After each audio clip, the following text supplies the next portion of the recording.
Bienvenidas y bienvenidos a esta nueva exploración profunda. Hoy vamos a cerrar el primer capítulo de Nefi, específicamente los versículos 18 al 20. Una conclusión, la verdad, bastante potente para un inicio que ya fue muy impactante en el Libro de Mormón. Sí, totalmente.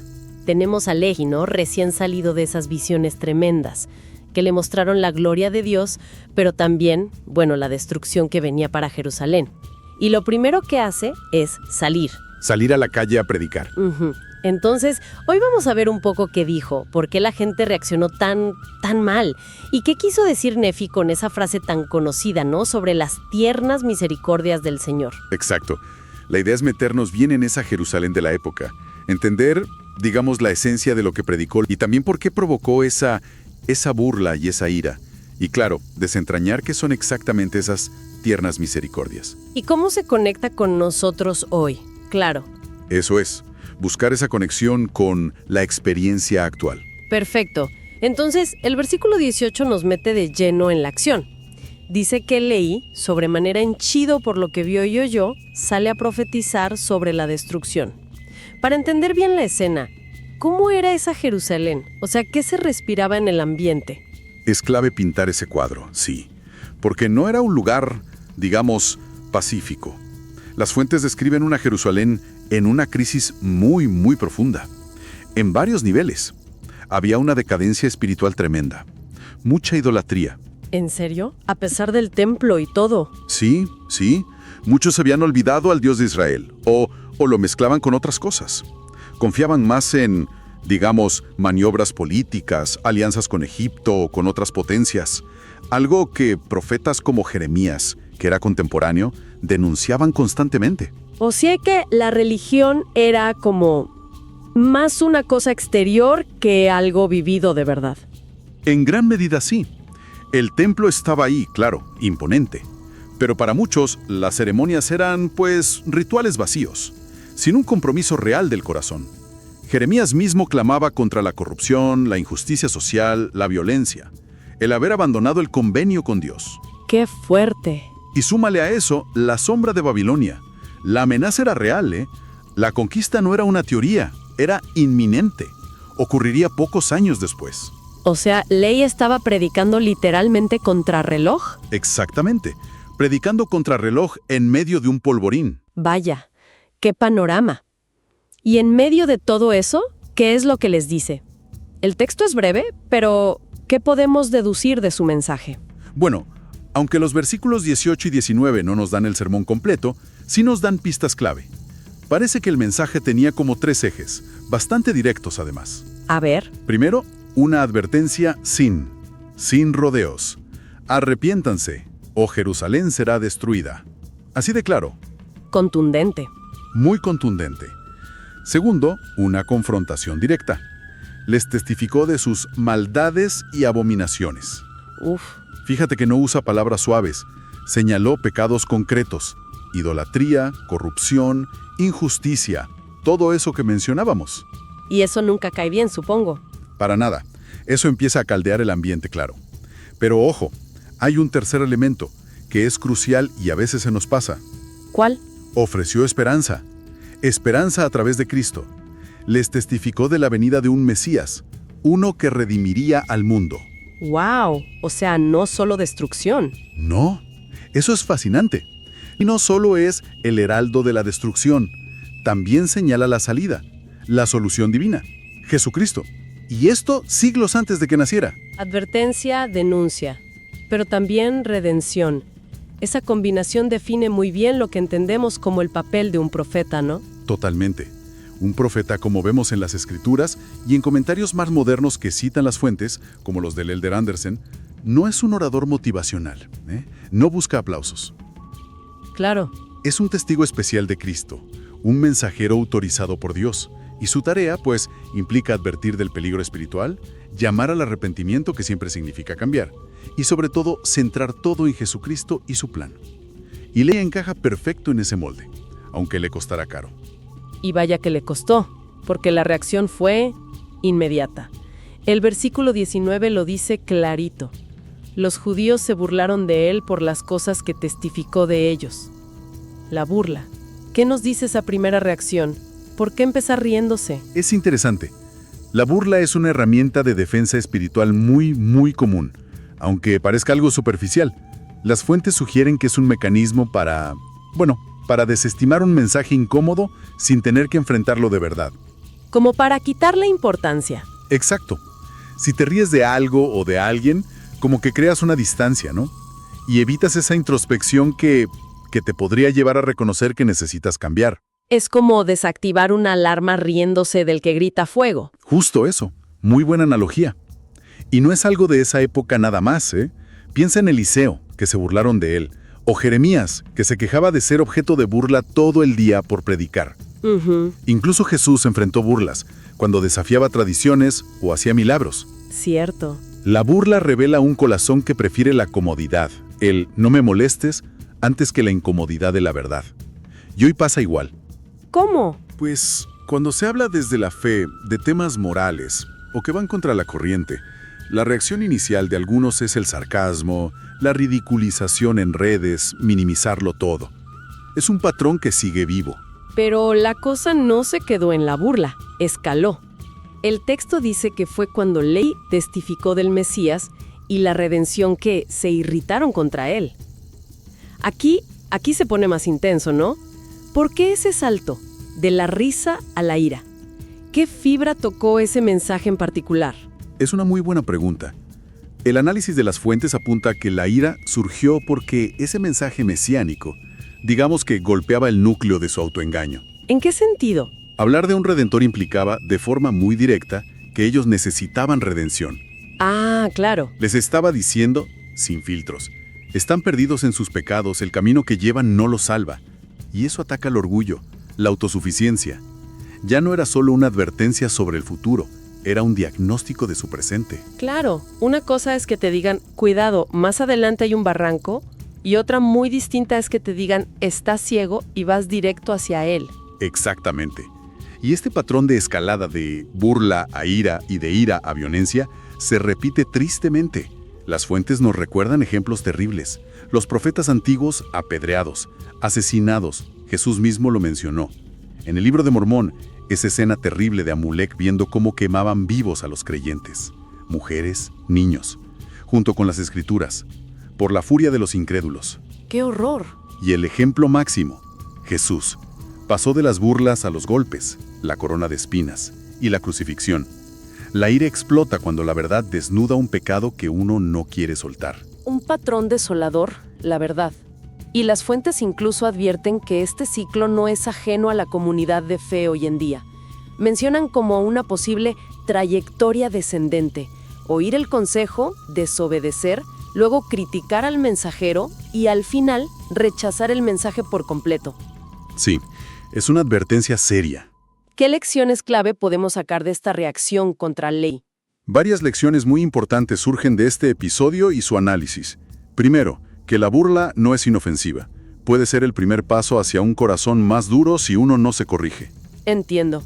Segundo, que la verdad divina, por naturaleza, a menudo incomoda, porque llama a cambiar, a dejar atrás lo cómodo o lo socialmente aceptado pero incorrecto. Tercero, que rechazar a los mensajeros autorizados de Dios, tiene implicaciones serias. Jesús lo dijo, ¿no? El que a vosotros recibe, a mí me recibe. La reacción ante el profeta, en el fondo, refleja la relación con Dios. Es fuerte eso. Y cuarto, esto nos lleva a una pregunta clave para la reflexión personal que proponen las fuentes. ¿Cómo reacciono yo, en mi interior, cuando un consejo inspirado de las Escrituras o de líderes actuales choca con mi comodidad, o con mis ideas, o con lo que dice el mundo? Mi instinto es defenderme, ridiculizar sutilmente, irritarme, o me abro con humildad a la posibilidad de que necesite cambiar. Esa es una pregunta que cala hondo, sí. Pero fíjate qué interesante el giro que da Nefi. Justo después de pintar este cuadro de rechazo, burla, ira e incluso intentos de asesinato, el versículo 20 dice que procuraron también quitarle la vida. Sí, increíble. Justo después de eso, Nefi, como narrador, da un giro de 180 grados y cierra el capítulo introduciendo este concepto tan luminoso, las tiernas misericordias del Señor. ¿A qué se refiere con eso? ¿Cómo lo explican las fuentes? Es un concepto precioso y muy personal. Las fuentes destacan una explicación muy clara del elder David A. Bednar. Él las define no como coincidencias o suerte, sino como las bendiciones, la fortaleza, la protección, el consuelo, el apoyo, la guía, que Dios nos da de manera individualizada. ¿Individualizada? Sí, eso es lo potente, que la misericordia de Dios no es solo algo general, abstracto. Es una acción íntima, detallada, en la vida de cada persona. Son como esas ayudas hechas a medida para cada uno. Me gusta eso de hechas a medida. Y Nefi añade algo importante. Dice que estas misericordias se extienden sobre aquellos que el Señor ha escogido, pero añade, a causa de su fe. ¿Qué significa esa conexión? Ser escogido, la fe, recibir esas ayudas. Esa frase es clave, sí. Y las fuentes resaltan las condiciones que implica. Primero, fe activa en Jesucristo. No es solo creer que existe. Es confiar en Él, actuar según lo que enseña, obedecer. Ok, fe en acción. Exacto. Segundo, lo de ser escogido. Esto no es favoritismo de Dios, ¿eh? No es que Él elija a unos sí y a otros no, porque sí. Más bien, como explican las fuentes, al ejercer fe, al esforzarnos por alinear nuestra voluntad con la suya, pues, nos ponemos en una posición donde podemos recibir esas bendiciones. Nos volvemos, por así decirlo, elegibles para esas ayudas particulares que Él tiene para los fieles. Es una consecuencia de nuestra elección de seguirle. Entendido. Es como abrir la puerta para que entren. Algo así. Y tercero, a menudo implica humildad. Estar dispuestos a aceptar su guía, sus tiempos, y a dejarnos moldear por Él, incluso en medio de pruebas. Y estas misericordias no son abstractas, ¿eh? Se ven, se sienten. Por ejemplo, Las fuentes mencionan ejemplos como la protección. Nefi promete que los escogidos serán hechos poderosos hasta tener el poder de librarse. que no siempre significa evitar el problema. Exacto. A veces es recibir la fuerza para soportarlo o superarlo. Piensa en el consuelo en medio de la aflicción, como Alma y su pueblo, que sintieron sus cargas más ligeras. O la guía específica a través del Espíritu Santo para tomar decisiones. Y también esos pequeños milagros del día a día. Esas coincidencias significativas que, si tenemos ojos de fe, reconocemos como la mano de Dios interviniendo personalmente. Entendido. Ahora, volviendo a Nefi como autor, ¿por qué decide cerrar este primer capítulo justo con esta idea? Después de narrar toda la persecución a su padre, ¿qué busca con ese contraste tan fuerte? Es una jugada maestra, narrativa y teológicamente hablando. Establece desde la primera página un tema central que va a recorrer todo el libro de Mormón. Nefi quiere grabar en quien lee este principio. Sí, seguir a Dios fielmente en un mundo caído a menudo trae oposición, incomprensión, rechazo. La experiencia de Ley es el primer ejemplo claro. Ajá. Sin embargo, y este es el gran pero que nos da Nefi, el Señor no abandona a los suyos. La hostilidad del mundo no tiene la última palabra. Qué potente eso. El mensaje de fondo es que la misericordia, el poder y el amor de Dios son infinitamente más grandes y más efectivos que cualquier oposición humana. Es una promesa. ¿Una promesa de? De que la fidelidad, aunque sea difícil, trae consigo el auxilio divino, el fortalecimiento y, al final, la liberación. Es como plantar una bandera de esperanza desde el mismísimo principio de la historia. O sea, ¿qué implicaciones prácticas tiene para quien nos escucha hoy el ejemplo de Ley, la reacción de esa gente en Jerusalén y esta promesa de las tiernas misericordias? Los fuentes sugieren varias aplicaciones muy concretas, muy personales. Primero, desarrollar la capacidad de reconocer las tiernas misericordias en la propia vida. A veces son sutiles, ¿sabes? Y se nos pasan. ¿Cómo hacerlo? Pues implica preguntarse activamente, ¿dónde he visto la mano de Dios hoy? ¿O esta semana? ¿Cómo me ha fortalecido, o guiado, o consolado, o protegido?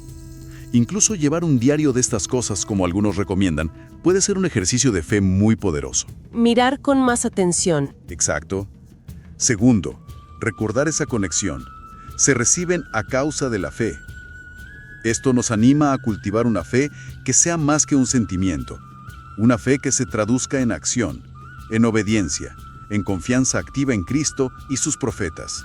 Tercero, agarrarnos a esa promesa en los momentos difíciles, cuando uno siente el peso de la oposición o la soledad por defender principios o simplemente las pruebas de la vida.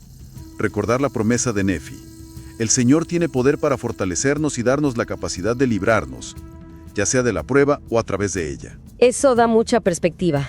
Y cuarto, volviendo a esa pregunta introspectiva, ser brutalmente honestos sobre cómo reaccionamos al consejo divino que nos desafía. Tendemos a justificarnos, A minimizarlo. a irritarnos por dentro, como la gente de Jerusalén al principio. Ok.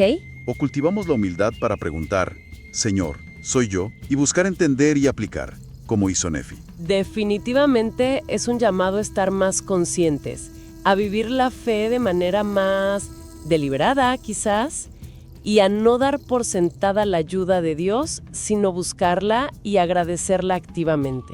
Justamente.